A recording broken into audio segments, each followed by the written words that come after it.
Merry Christmas. Today I'm going to talk about the humility of God, and what a great day to do that on the day after Christmas. You know it's still Christmas Day, though, in the eyes of the church. We take 12 days to celebrate this feast. 12 days. The 12 days of Christmas are really 12 days to celebrate this great feast. So great is this feast. But when we talk about this, we want to talk about the humility of God.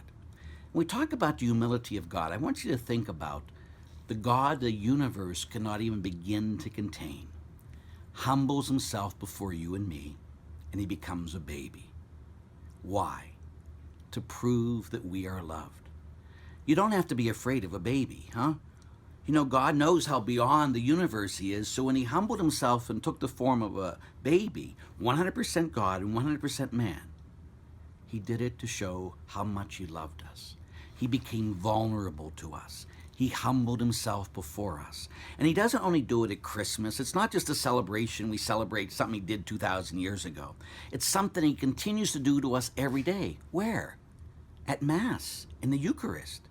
Jesus Christ at every Mass, again, the God who the universe cannot contain, humbles himself before you and me, and he feeds us with his precious body and blood. Huh?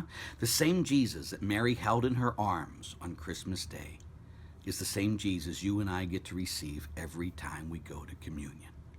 That's why I couldn't imagine not going to Mass every day, to receive my God every day, till he humbles himself before me. So what that calls for is that we need to humble ourselves before him and before others the way he did. So what does that look like?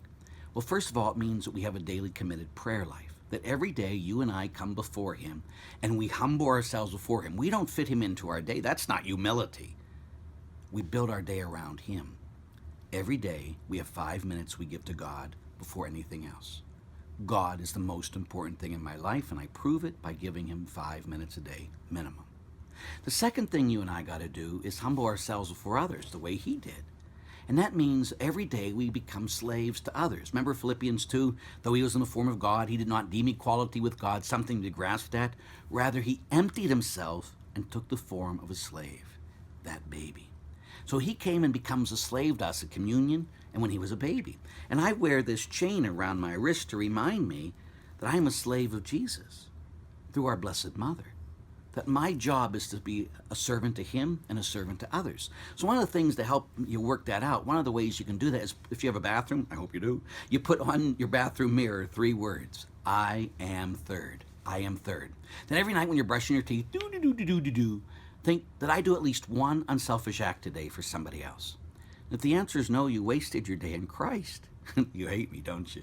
I know, but we need to humble ourselves. We just can't celebrate something 2,000 years ago. We need to live it every day. That's what Christmas is about. The humility of God who teaches us how to be humble. Because the 3 greatest virtues, according to St. Augustine, is the first one is humility, the second one is humility, the third one is humility. Jesus taught us that. Now we got to live it.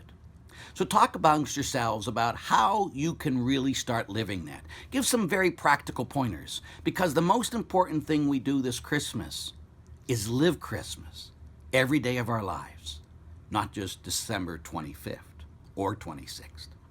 God bless you and Merry Christmas.